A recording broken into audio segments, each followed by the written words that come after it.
All right, it's an exciting day here at the Brogans. You know why? Because we're gonna do some brisket burn-ins. So here's what we got. I went down to my friends down at Simpson's Meats. What a great meat store down in West Knoxville.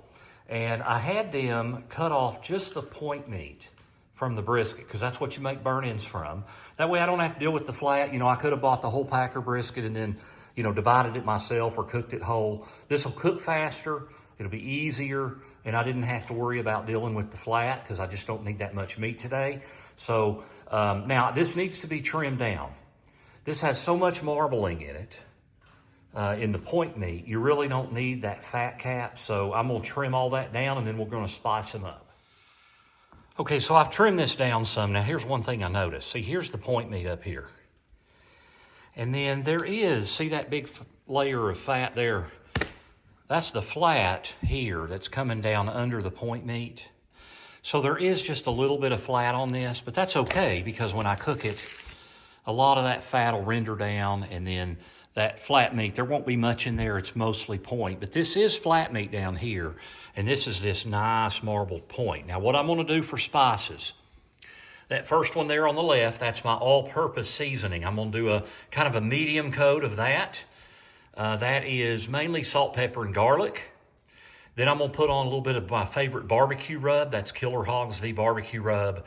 And then I'm gonna do that, a medium coat on both sides. And then the Montreal seasoning, a good traditional steak seasoning, you know, with coarse ground pepper and coarse spices. That'll give it a nice crunch. I'll only do that on one side. And I've already got the grill heating up. I had kind of debated here. I'm getting out of my comfort zone. I'm not doing just the traditional Texas style, which would just be coarse black pepper and kosher salt. I'm gonna do a little bit differently because we're doing these burn-ins and it's gonna be really good. All right, here's what we've got. You see where I've got all that seasoning on there on my disposable cutting board. I've got my grill, my smoker up to 250 degrees. That's why we're gonna smoke it today. And I've put that brisket meat up there, right on there. You can see that. I know with the shading there, with the lighting, that's all that is. You can see all that spicing I've done. That's gonna be very, very flavorful. Now what I'm gonna wanna do, I'm gonna wanna get this to a good mahogany bark. Really go by color more than you do anything else. Probably gonna take 3.5 or 4 hours, and then I'll wrap it and start adding some more moisture to start getting that flavor of the burn-ins. All right, it's been on for 4 hours. Let's see what we got.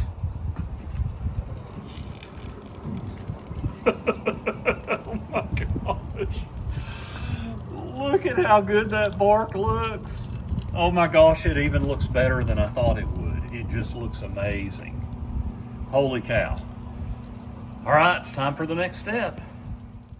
Okay, I gotta tell you, it smells amazing.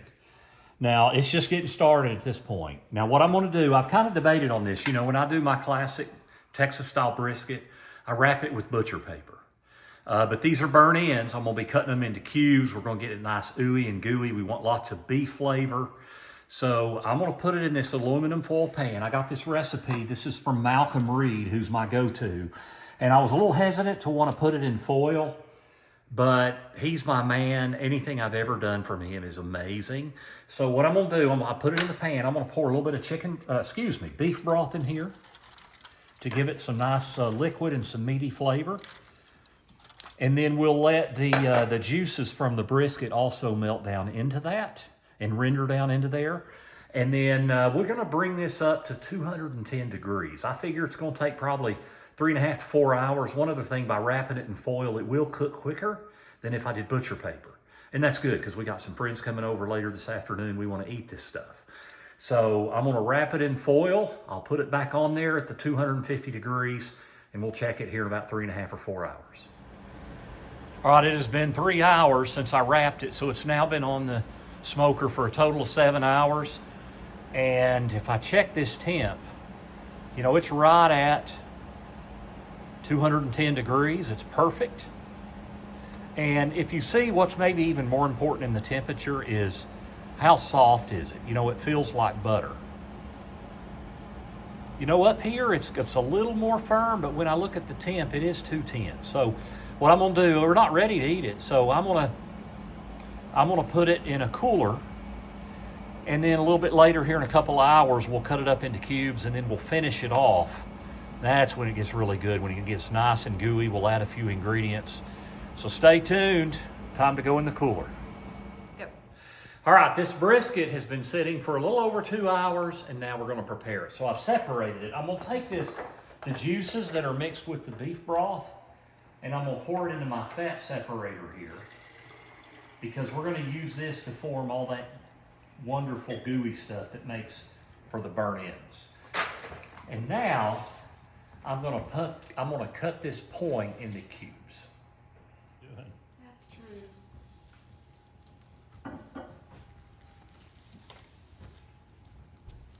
You don't want to unrest that. Okay, so we separated the fat, and now I'm gonna put it back in the pan here. And there we go. Now I'm gonna add just a little bit of barbecue sauce, not a lot, whatever your favorite barbecue sauce is, I'm gonna add that in there. And I'm gonna brush it in there.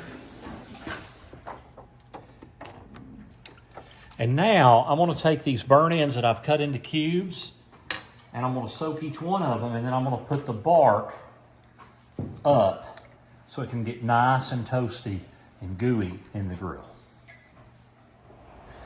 Okay, now just before I put this on the smoker, we're gonna do just a drizzle, not a lot, just a drizzle of the pure sauce over the tops of these burnt ends.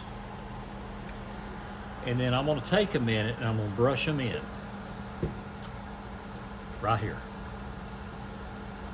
And now we'll stick them in there for 15 to 20 minutes and let it get good and caramelized.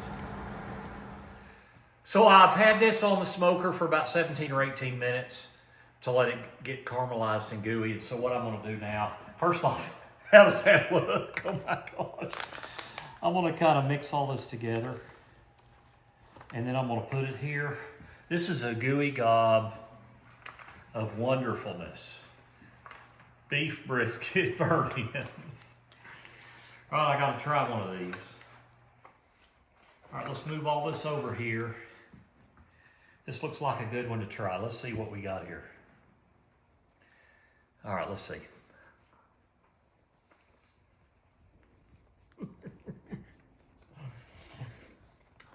That is so freaking good.